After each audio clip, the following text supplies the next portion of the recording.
देश के विभिन्न हिस्सों में होटल, कैंटीन, ढाबा, रेस्तरां खुलने से चीनी की मांग में भी धीरे धीरे बढ़ोतरी होने लगी है, जिससे नकदी के संकट से जूझ रही चीनी मिलों की आर्थिक सेहत सुधरने की उम्मीद जगी है। लेकिन कोरोना ने चालू सीजन में 20 लाख टन चीनी की खपत को चपत लगा दी है। जी हां, 20 लाख टन चीनी जो है वो शेष बच गई है।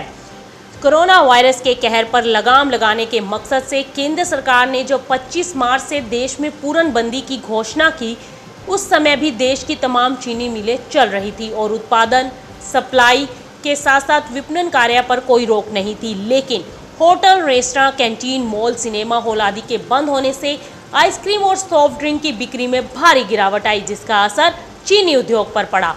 उद्योग संगठन national federation of cooperative sugar factories के प्रबंध निदेशक प्रकाश नाइकनवेरे की माने तो गर्मी का मौसम शुरू होने से पहले आइसक्रीम, सॉफ्ट ड्रिंक व अन्य शीतल पेय पदार्थों के लिए चीनी की मांग हर साल बढ़ जाती है। लेकिन इस साल चीनी की मांग ठंडी पड़ गई और लॉकडाउन के दौरान घरेलू मिलें करीब 20 लाख टन चीनी नहीं बेच पाई हैं।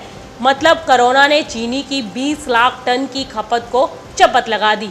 हालांकि देखा जाए तो जून में धीरे धीरे चीनी की मांग जोर पकड़ रही है, जिससे कीमतों में पहले से सुधार भी हुआ है, जिससे नकदी के संकट से जूझ रही चीनी मिलों की वित्तीय सेहत में आने वाले दिनों में थोड़ा सुधार होने की उम्मीद जगी है और किसानों के बकाये का भुगतान करने के साथ साथ मिलों के कर्मचारियों का रुका वेतन देने में सहूलियत मिलेगी। अब क्या कोरोना महामारी का प्रकोप छाने से पहले चीनी की जो मांग थी, क्या उस स्तर पर जून में बिक्री होने लगेगी? इस सवाल पर नाइकनवेरे ने कहा कि हम ये नहीं कह सकते कि प्री कोविड स्टेज पर जो मांग थी उस स्तर पर अभी मांग निकलेगी। असल में पाइपलाइन खाली थी, इसलिए मांग बढ़ी है। लेकिन मार्च में लॉकडाउन होने से पहले के स्तर पर मांग नहीं निकली है। लॉकडाउन होने के बाद मार्च, अप्रैल और मई के दौरान ice cream, soft drink, chocolate, canteen, restaurant, शादियां आदि की जो मांग थी वो तकरीबन 20 लाख टन नहीं निकल पाई। सरकार ने चीनी मिलों के लिए मार्च में 21 लाख टन, अप्रैल में 18 लाख टन और मई में 17 लाख टन चीनी बेचने का कोटा तय किया, जो संबंधित महीने में नहीं बिकने के कारण अगले महीने में कोटे को बढ़ा दिया गया है। नाइकनवेरे ने की माने तो चीनी के एक्स मिल रेट में पिछले कुछ दिनों में 1 रुपया प्रति किलो का इजाफा हुआ है। नकदी की समस्या दूर होने पर किसानों के बकाये का भुगतान करने में भी मदद मिलेगी। इससे देश भर में गन्ना उत्पादक किसानों का चीनी मिलों पर बीते सप्ताह तक करीब 22,500 करोड़ रुपए का बकाया था।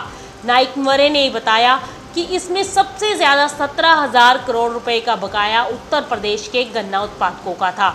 चालू शुगर सीजन 2019-20 अक्टूबर-सितंबर में चीनी का उत्पादन बंद हो गया है। उद्योग संगठन के अनुसार देश में इस साल चीनी का उत्पादन करीब 272 लाख टन है।